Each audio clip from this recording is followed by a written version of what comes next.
It's my friend's birthday and I want to do something nice. I'm all about handmade gifts because, although purchase gifts tend to be more useful, people frequently value the time and creativity spent on a gift you made yourself over the utility of some alternative gift you went out and bought. But if you're like me, your imagination is bigger than time in a eyes to stomach type way. My gifts frequently end up being masochistic crafting experiments that take longer than I would have ever planned. This time is no exception. That being said, this video only documents day one of the project. So coming up with an idea for a handmade gift is fairly easy because the giftee doesn't have to use it. It just has to relate to them in some way that says, I know something about you and I care about you enough to document it by making something. It often ends up being a Pimp My Ride-esque, yo, I heard you like cats, so I put a cat on a mug type thing. So step one is thinking of something that my friend likes, and then choosing a medium through which to express it. Now I've been on this origami kick for the past few months, so that seemed like it'd be a good medium. Especially because I made an origami beer hop for my friend who works at the American Brewers Association, and that turned out swimmingly.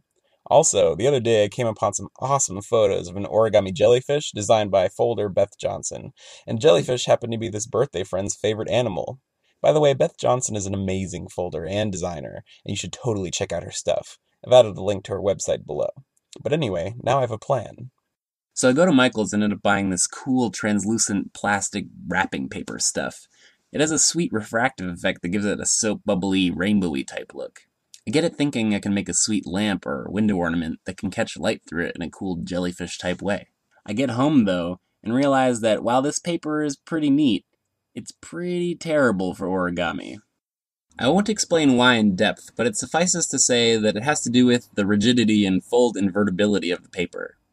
But now I can start working. I cut the paper into a regular hexagon and begin folding a triangular grid. That's what you've been watching this whole time. But now that the grid is just about done, I can begin collapsing it into a hexagon tessellation that will form the body of the jellyfish. And this is where the real masochistic part begins. Not only am I doing origami on glorified saran wrap, but I'm not actually using instructions. I'm trying to recreate someone else's model based on a photograph. The tessellation this model is based on is one that I recognize because I've seen pictures of it on the internet, but I've never actually attempted it myself.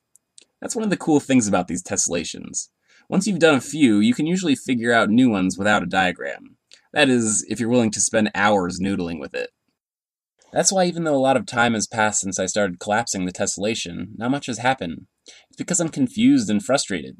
You can see that I frequently pause and just stare at it. And sometimes I undo all the work I've just done, either hoping that starting fresh will somehow enable me to figure it out, or because I've messed it up beyond reconciliation. For a brief second here, you'll see that I have one center hexagon. This is probably the third time that I've gotten this hexagon, but also the third time that I've dismantled it. I just can't figure out where to go from here. How do I get the next hexagon adjacent to this one? So that's why I've busted out my working model, to see if I can solve this riddle of the adjacent hexagon. But now I think I've got it. Before, I was using an approach where I would have 6 single wings come together to form the vertices of the hexagon. But now, I'm using an approach that has 3 double wings that come together to form a single vertex shared by 3 hexagons. It all sounds very convoluted, but basically it boils down to working on many hexagons indirectly rather than one hexagon directly. It's easy to see how the big picture can get lost in this type of project, like the fact that it's eventually going to be a jellyfish, or that it's a birthday gift. But this high level of detail is what makes origami tessellation so beautiful. It's taking simple geometric shapes, in this case triangles, and weaving them into an amazingly complex structure. Anyway, thanks for listening to me ramble yet again about origami. I hope you really enjoyed it.